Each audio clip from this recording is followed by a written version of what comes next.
Hello everybody, it's Linda here. How are you all today? I'm doing good. It's been raining the last few days, so the water is really up in the Yampa River. See the line of rocks right here? They were all the way uncovered.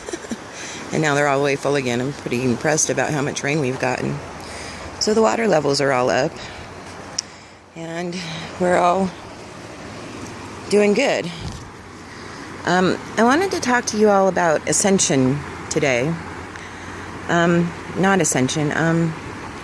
Wanted to talk to you about the Kundalini experience.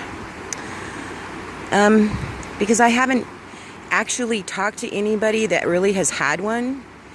And so I wanted to talk about this because I wanted to share my experience, which I have shared, and I found out it was called a Kundalini experience, but when I went through this, I had no idea what was going on.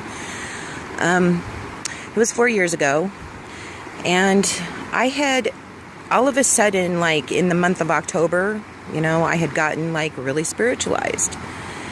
So that it would have been the same month, 4 years ago, and I had this vibration come over me, and it was like a perfect vibration. I don't know how to explain it other than that. All the animals responded to me in a very loving way. The insects were very, very loving. The trees would reach out and grab me. It was just really, really weird. Computers were acting really strange around me. Anything I wanted, anything that I wished for at this time came and happened. Anything that I said happened. It was really, really crazy. One day I was talking and I looked down and I saw 3 insects sitting right by each other. It was like a bee, a scorpion, and an ant all lined up like on this little, like they were in class. And so those were the types of things that happened. I was walking with my sister one day and we turned around and there was several animals following us, a bird, a cat, and a dog. And they all were like following us and listening to every word. And it was really weird, but it was almost like I was Mother Earth herself. I mean, to try to explain it in the best way I can, it was as if I had become Mother Earth herself, and all of these, the nature was responding to me in reference to this thing that had happened. And so all of this had happened, but anyways, what ended up finally happening is I became unable to sleep. And as I became unable to sleep, I started being downloaded more and more and more and more. And the downloads were like coming up on top of each other, and they were really severe. And so I couldn't sleep, I guess. I even tried sleeping pills. I was in and out of it. I kept forgetting where I was. I didn't know who I was. I didn't know what the heck was going on. Apparently I said mean things that I don't really remember, but I was told that I said some really awful things.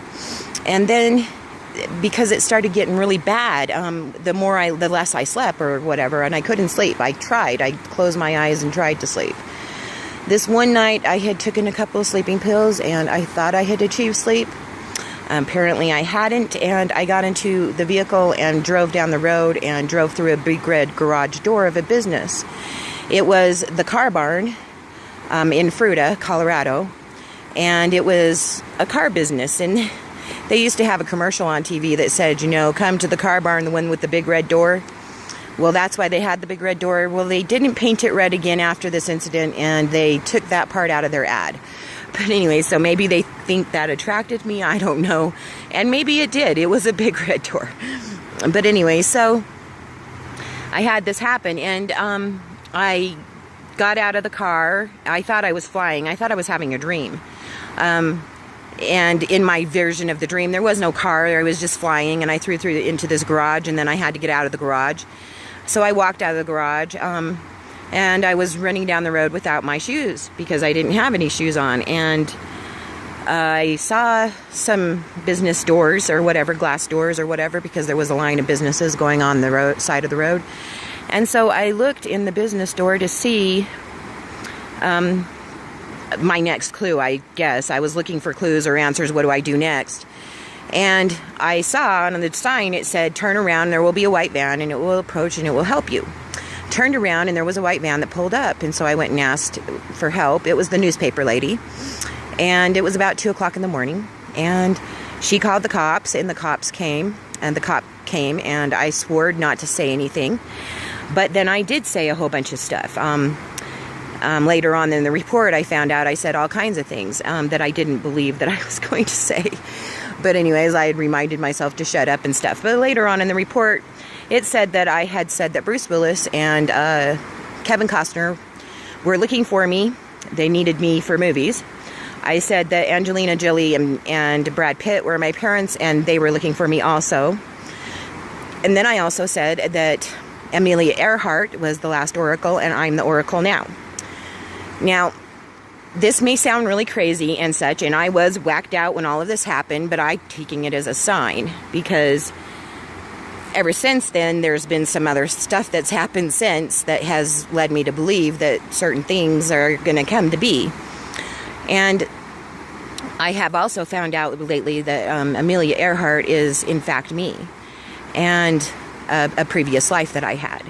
So I know that that part's important for that reason. I'm not exactly sure Angelina Jolie fits in or any of that yet, but, you know, I don't know. It's there. So these are the things that I said. I ended up in the mental hospital for a couple of weeks.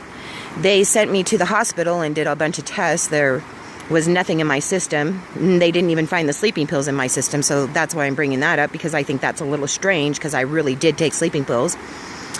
And then it goes from that, to I spent a week there, and I hallucinated a lot. I saw a lot of interdimensional things and things that I had never seen before. I saw doors open and close, and things happened that they were crazy.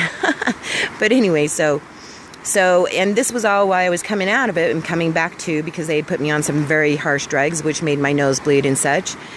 And then after that, I was on these harsh drugs, and I started into classes, and I started going to the 3 years of classes, because I tried not to take the meds, and it made me worse.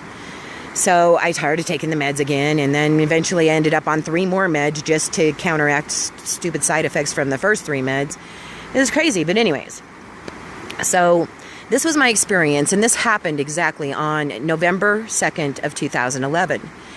And what's interesting about that number is it's the same forward as it is backwards. But besides that, November 2nd is my walk-in birthday. It's the day I walked in when I got shot in the eye. So that's why November 2nd is out there. And, this is just my experience. And it was very, very bizarre, and it was really strange. And in part of the downloads right before I went into the mental hospital or whatever, the whole snake thing happened to me, okay? And it was the most strangest feeling I'd ever had. I had no idea what the hell was happening. My unseen guides had told me that this thing was going to happen, and that it was not going to be a painful thing, and it wasn't painful. It was very interesting feeling. It felt like my chakras were being connected somehow, and it was really, really weird, really weird how it all felt. And then right after that, I went into the mental hospital. Now, gosh dang.